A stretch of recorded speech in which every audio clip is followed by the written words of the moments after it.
guys, welcome to our very first astrophysics podcast. In this episode today, I will be discussing with Nicole all about black holes. That's right, and I'm Nicole, and black holes has been a long cosmic entity that scientists have been interested in for the past decades. Today, we will be delving into the captivating world of black holes, unraveling their secrets, and sharing all about the things that you should know about black holes. Now, first of all, what even is a black hole? Well, to put it simply, a black hole is a place in space in which all its mass is concentrated into a small volume that its gravitational force is strong enough to prevent light from escaping. Absolutely. And since light can't escape, black holes don't emit or reflect light, so we can't see them well, which makes them challenging to study. Now, let's talk about the basic anatomy of a black hole. So, there is an imaginary sphere around a black hole that measures how close to the singularity you can safely be at. Once passed, it becomes impossible to escape the black hole's gravity. That is called the event horizon. Yep, and what singularity basically is a theoretical region of infinitely small volume and infinitely high density that contains all the matters of a black hole. Time is infinite, and the normal laws of physics break down here.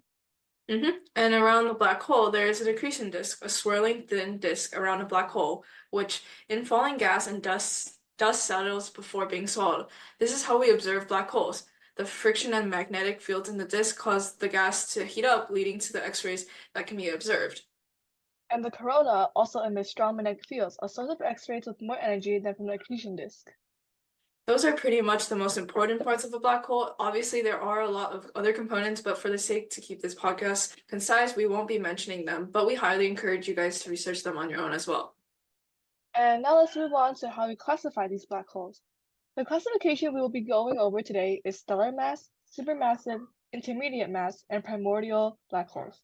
Starting with stellar mass, these black holes are around the mass of our sun, and they form when a very large star dies and the star's core collapses as outer layers are blown away, leaving behind a small but extremely dense ball. Some others are formed from the collision of neutron stars, and stellar mass black holes are likely the most common kind of black holes in the universe. Yep, neutron stars are basically when an intermediate mass star dies in a supernova explosion, causing electrons and protons to combine into neutrons. On average, many are about the size of Manhattan, except it's actually 1.5 times the mass of our sun. Right, and the second classification would be intermediate mass. These black holes are around 100 to 10,000 times the mass of our sun, possibly from a chain reaction of collision of stars. They are the most mysterious and rare kind of black holes due to the lack of instances of collisions that happen in our universe. Third would be the supermassive black holes. As creative as the sciences that name these are actually really supermassive.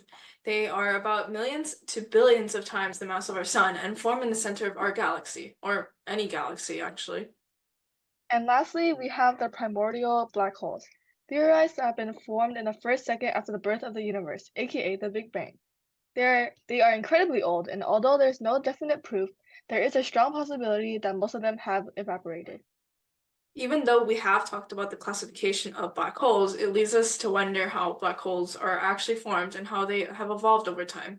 Black holes are initially formed from large stars, which are actually 8 to 10 times the mass of our sun. So they start by exhausting all of their hydrogen, and then they turn into supernova, which later they die and then leaves a very compact and dense object, which we call a stellar mass black hole. However, not all stars leave behind black holes. Such examples include small stars, which leave a neutron star or a white dwarf, and these form in seconds after the massive star collapses, creating a constant struggle between the forces of gravity and the internal pressure of a star, in which the gravity will eventually win due to the fact that there is a limited supply of hydrogen gas. Now, let's rewind the cosmic clock and journey back to the roots of our understanding of black holes. In the 18th century, a visionary mind named John Michell contemplated the existence of objects with gravitational fields so intense that light couldn't escape. Although he didn't directly discover black holes, he laid the groundwork for a deeper exploration into these celestial enigmas. This influenced the theories from Newton and Einstein, who were amazing physicists of their time. Newton's theory of gravity is about how the surface gravity on an object scales up with the mass of the objects and down depending on how big it is. Then, Einstein's theory of relativity talks about the connection of the geometry or shape of space to the detailed distribution of matter. Light moves through space at a constant speed, regardless of gravitational strength. Although these amazing physicists had their own theories, they never came up with a solution. In 1915, Carl Schwarzschild created the first modern black hole solution. He found that regions of black holes distort space externally and create a hole in the space-time. Now, let's shift gears and ponder another mind-bending aspect of black holes, time. We know time is relative, but how does it tick within black holes? That's a great question. So, massive objects such as black holes create such a strong gravitational field that curves and stretches the fabric of space-time. This means that time passes slower closer to the black hole than further away, which is called time dilation. This phenomenon can be observed on Earth as well. For example, on Earth, the clock ticks a bit faster in the air compared to the ground. Additionally, in space, astronauts on the ISS or International Space Station experience time differently due to being further away from Earth's gravitational pull. So we can see that an object traveling towards a black hole will appear to start moving infinitely slower into appearing completely frozen. Well, you may ask, how do we know all of this if black holes are impossible to get close to? Due to its immense gravitational pull, the observation of visible objects behave quite strangely in proximity to the black hole. We are able to see that they have accretion disks made of gas and dust heated up to millions of degrees that emit light through many wavelengths, such as X-rays, which is why we know of their existence. In short, our technology captures those X-rays and records data. The black holes can emit ripples of space-time, called gravitational waves, through the merging with other black holes or neutron stars, whose effect can be recorded through detectors. Not only that, the black holes can bend and distort light from more distant objects, which we call gravitational lensing. But now that we talked about all that technical stuff, let's move on to the fun stuff and questions that we have prepared for this podcast today. First one being, what would happen if you got sucked into a black hole?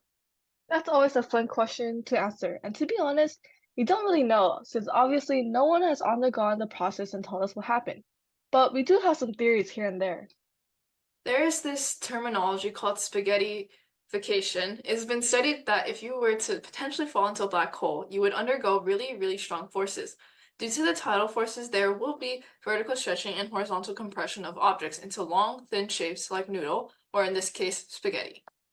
And even if you get too close to a black hole, you will be flattened and compressed by tidal forces, followed by an explosion of thermonuclear energy, which primarily occurs with supermassive black holes. So what is the key takeaway? We should probably just stay where we are on Earth to be safe, right? And next question. If black holes are supposedly vacuums of the universe because of the strong gravitational field, what prevents it from sucking up the entire universe? That's such a great question. Black holes have something called a Schwarzschild radius. To be sucked into a black hole, one needs to be within the Schwarzschild radius where the escape speed is equal to the speed of light. And then there will only be small increases in masses if it does swallow some celestial objects. A black hole can only capture objects that come very close to it. They are more like Venus's flytraps rather than cosmic vacuum cleaners. For example, imagine replacing the sun by a black hole of the same mass, but nothing would really change. Honestly, black holes are pretty harmless as long as don't get too close to them. And as we are wrapping up our podcast for the day, let's name off a couple of black holes that we have discovered in the past few decades. One of the most supermassive black holes known in the universe, 5.8 billion light years away, has 25,100 times the mass of Sagittarius A, the black hole at the center of the Milky Way known as TON 618 or Phoenix A. And the closest black holes to us are Gaia BH1 and Gaia BH2. In terms of closeness, we mean 1,560 light years away and 3,800 light years away, respectively. And that, ladies and gentlemen, wraps up our episode all about black holes. We hope that you enjoyed learning about black holes as much as we did, and we thank you guys for joining in and listening. Be sure to catch our upcoming podcast set to be released soon on DVHS Astronomy Club's Spotify and YouTube channel. Keep an eye out for notifications set via email and Discord for all the details.